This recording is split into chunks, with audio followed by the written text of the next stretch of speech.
Happy holidays, Nikki. Happy holidays, Sabarna. This looks amazing. I'm so excited to see what you made for our holiday gatherings this year. Thank you so much. Yeah, I'm so excited to hear all about Pennsylvania wine you picked for my food. I have some good ones. I'm really excited to share them with you today. You want to start me off with your appetizer? Yeah, let's go there. Okay. I prepared a duck breast. It's pan-seared and then just cooked it to the perfect temperature. And then I'm pairing that with cranberry chutney. And chutney gives a little bit of heat, and then also sweetness, and then that balances the acid of the cranberries. So for this one, I actually chose a Vidal Blanc, which is a white wine, locally grown here in Pennsylvania. Beautiful nose. I mean, it's just a very crowd-pleasing white wine.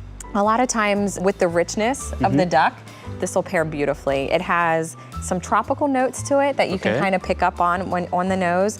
It's not going to overpower it to where it's going to be like a really high acid, high citrus wine. So the cranberry and the pomegranate are kind of going to do that for your dish, and then I think the white wine is just going to pull it all together really nicely. That sounds wonderful. So what is this? This is beautiful. Oh, look, you know, in wintertime we don't eat enough salad, so I just wanted to make a salad exciting. So what I did is these are locally grown romaine lettuce. I grilled them so that elevates a little bit of flavor in the salad. And then just the dressing I made is with sun-dried tomatoes with the creaminess from egg yolk. And then olive oil just kind of really enriches this dish. And also I have grapes to give a little bit of natural sweetness. It looks amazing. This one I chose a Catawba grape.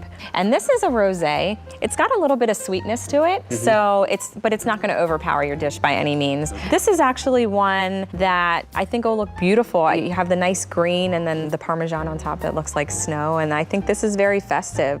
It's also a crowd-pleasing wine. So if somebody likes white Zinfandel and you want to change something up and get something local, you might want to choose this one. For those that like sweet wines, it's not going to be too sweet, and for those that like dry wines, they're not going to be like, this is too much. So, but I think it's going to pair beautifully with what you have going on here. And I think like rosé is pretty popular these days, aren't they? It is growing in popularity, that is for sure. All right. So what is this? This looks amazing. These are my feature entrees. Pennsylvania is one of the largest producers of chicken, believe it or not. So I wanted to elevate with Maryland crab, like the jumbo lump crab. The chicken is roasted. It's a free-range, locally grown chicken. And then to complement that, I have a remoulade sauce, which is a Creole dish. This one I was really excited about. I chose something that's way outside of the box. I chose an Albarino, which a lot of times when you hear Albarino in the wine world, you automatically go to Spain. This is a white wine.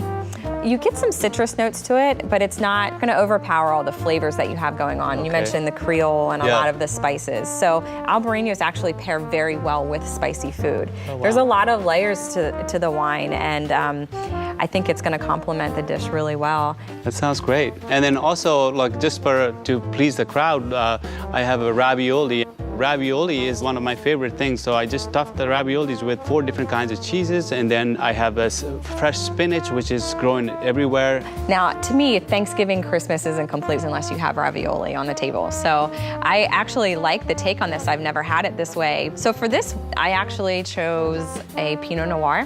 Pinot Noir is a very lighter dry red. It has a lot of earthy kind of notes to it, so that complemented with the artichoke and the spinach, and then those nice kind of the sharpness from the cheeses that you have. I think it'll round all of that together really nicely. Wonderful. And also, you know, Pennsylvania, we are called meat and potato people, so without potatoes, there's no buffet, right? So I have a rosemary potatoes, and also I have some sourdough bread that is from the local bakery here in Pennsylvania. This looks amazing. I love that a lot of the dishes that you have incorporated here can pair with so many of Pennsylvania wines that are grown. I mean, I could take any one of these wines and pretty much have it with anything that you've served here. Okay, so we've finished up with the first part of our meal, but something looks amazing down here that I'm dying to hear about. It's a bone-in ribeye. You can grill them or you can roast them whole. I chose to grill them. This is spiced with pineapple sage. It's rubbed with salt and pepper and a little bit of chili flakes just to give a heat from the background, not to overpower anything, because I like beef to be tasted like beef rather than anything else.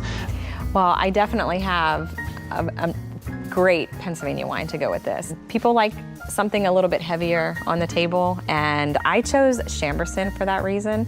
So as you can see, it's a little bit darker than the wines that I've shown you previously.